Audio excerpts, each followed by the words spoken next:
Les chevaux et moi, c'est une histoire d'amour depuis la tendre enfance et j'ai toujours été fasciné avant tout par l'animal et pas l'idée d'être cavalier. Donc c'est avant tout d'abord pour moi quelque chose qui s'inscrit dans l'environnement et dans la nature. C'est un animal, ce qui m'intéresse c'est l'animal et la relation que je vais établir avec au fur et à mesure de mes années, montée et non montée. Par hasard, j'ai embrassé le milieu du spectacle et, dès l'âge de 17 ans et j'ai monté les échelons petit à petit dans le spectacle, la télé et le cinéma.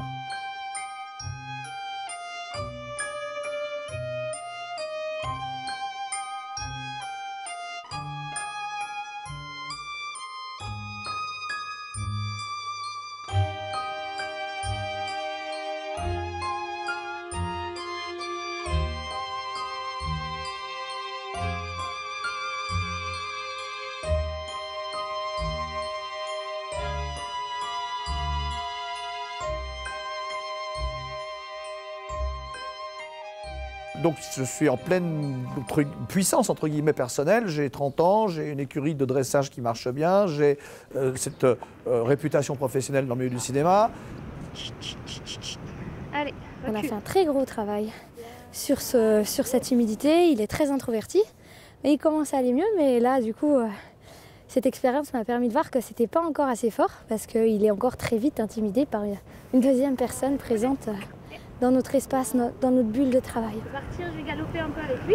Viens. À l'âge de 30 ans, je me retrouve paraplégique évidemment tout le monde me condamne. On dira que ce n'était plus possible pour moi de monter à cheval et de continuer mon métier. Au fond de moi, je me suis dit, si j'ai une possibilité encore musculaire, même infime, je rêverais à me reconstruire. Et c'est ce que j'ai fait, puisque maintenant ça fait 22 ans que je suis en fauteuil roulant. Il est clair que les gens qui le connaissent dans son environnement ne perçoivent pas ce handicap. Et parfois, c'est d'ailleurs compliqué puisqu'on oublie complètement ce handicap et que bien évidemment, il doit vivre avec et que c'est compliqué au quotidien. Mais dans sa réalité, dans son quotidien, dans les gens qui le côtoient, dans son univers professionnel et personnel, ce handicap est complètement effacé, c'est clair. On oublie complètement que Bernard a un handicap.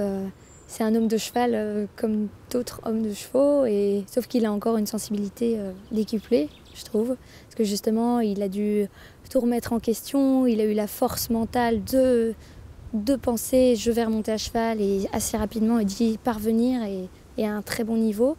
Donc ça impose le respect parce que nous-mêmes, en tant que cavaliers, on n'est jamais à l'abri d'un accident similaire. Et moi, je ne saurais toujours pas répondre à la question si je remontais à cheval, si ça m'arrivait. Donc il a une force incroyable. Et du coup, pour moi, ce n'est pas un handicap, au contraire, c'est une force. Donc là, l'idée du cheval mécanique, c'est que à partir du moment où on fait une équitation de précision, on ne peut pas se permettre d'arriver sur un cheval n'importe comment.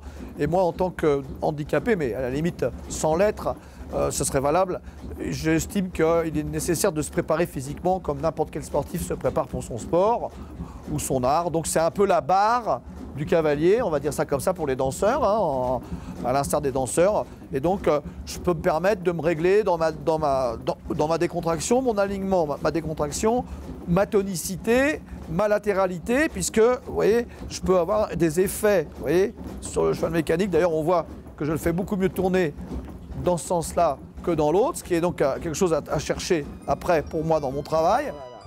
Au bout de 7 années de compétition, j'arrête pour revenir donc à ma recherche personnelle sur l'art équestre parce que la compétition n'est pas tout à fait en harmonie avec la finalité de l'art équestre.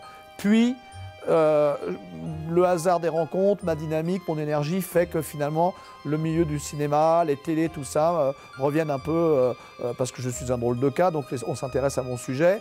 Et puis finalement ça fait du bruit. Et là, la réalisatrice Valérie Guillabonnet était là et est venue comme élève chez moi.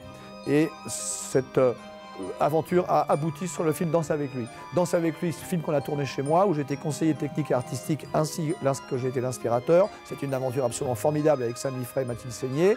Pendant ce temps-là, évidemment, en continuant à travailler ici dans mon écurie, avec tout mon staff et mes 20 à 30 chevaux selon les périodes, la prise de conscience de de la globalité de ce que je fais, ce qui s'inscrit dans une globalité. Et on peut dire aujourd'hui que je suis quelqu'un de réalisé et que ma mission est d'aider les autres à réussir.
Voilà, reine extérieure, jambe intérieure, ici, doucement, là, tac, tac, voilà. Continue. Fais comme hier. Voilà, et dans les virages, soit à dessein, tu laisses déraper pour assouplir la croupe, soit au contraire, tu gardes la rectitude pour être un peu plus exigeante. Oui, ça vient. Continue. Voilà, relaxe les doigts et continue dans les jambes, doucement. Je suis Godelive, la cavalière de Bernard et Agnès Saxé. Quand je l'ai vue monter pour la première fois, c'était un grand moment parce que c'est tout ce qu'il peut faire sans jambes, c'est magnifique. Voilà, ouais. Ses qualités, c'est un grand homme de cheval, il voit tout, il sait quand être ferme et quand être doux.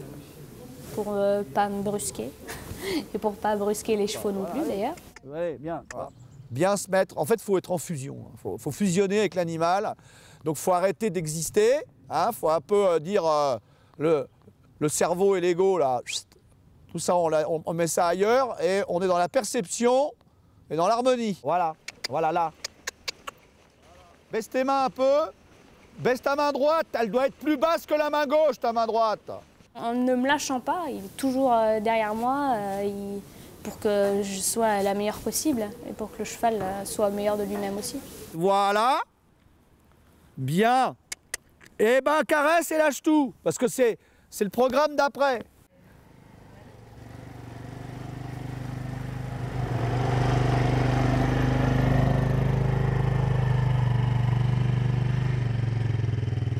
Ce qui est intéressant, c'est que ce qui se passe là, c'est après le travail monté.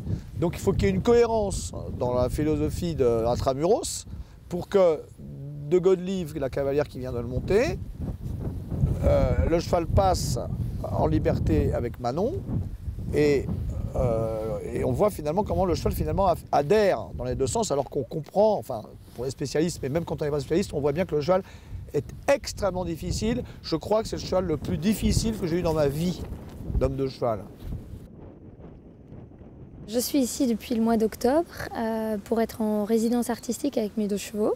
J'ai connu Bernard il y a bien longtemps, ça va faire une dizaine d'années, mais lui ne me connaissait pas, par ses livres en fait. J'ai lu mes 4 jambes, sur mes 4 jambes.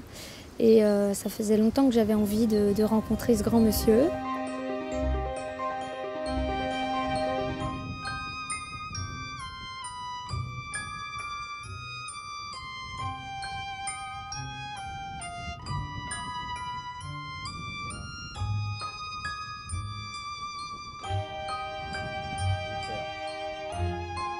On se trompe quand on se dit je vais faire l'équitation de légèreté. On a l'impression qu'on va faire une équitation de loisir en opposition au dressage, de compétition, sous prétexte que la légèreté, etc. Mais il faut être plus dingue pour aller aborder une équitation de légèreté qu'une équitation de contact. C'est une autre dimension. L'art, c'est l'exigeant. Et personne n'y arrive s'il ne s'investit pas. Un cheval ou un instrument de musique ne commence à sonner que si l'artiste s'investit, mais physiquement et mentalement. Bernard a une approche absolument unique et des gens et des chevaux. Il travaille tout en équilibre, tout en connaissance du cheval, tout en maîtrise aussi. Ce qui est intéressant justement, c'est qu'en fonction de qui tu es et aussi de qui est ton cheval, il va parvenir à construire un apprentissage et un chemin qui va être adapté à toi, à ton cheval, à la relation que vous allez pouvoir construire. Et il le fait de cette façon-là. C'est-à-dire qu'il arrive à identifier chez chacun les clés qui vont permettre la compréhension et l'appréhension de son apprentissage. Il est parfois dans une autorité, voire un autoritarisme, qui sont absolument naturels et qui restent toujours sains et bienveillants, alors que ça pourrait être un paradoxe. Et la raison pour laquelle on accepte tous, c'est parce qu'il est très très clair qu'il le fait au service de ta progression, au service de ton évolution et au service du bien-être du cheval. Alors quand on veut l'avoir, ça va? À partir de là, on ne peut que s'inscrire dans l'humilité et la reconnaissance de cette transmission qu'il veut bien concéder. Je crois beaucoup au parcours initiatique. Et le parcours initiatique, c'est aussi quelque part prendre le balai et la serpillière avant de jouir de l'art en lui-même, si vous voulez. Donc, et ça, il ne pourrait pas le négliger trop.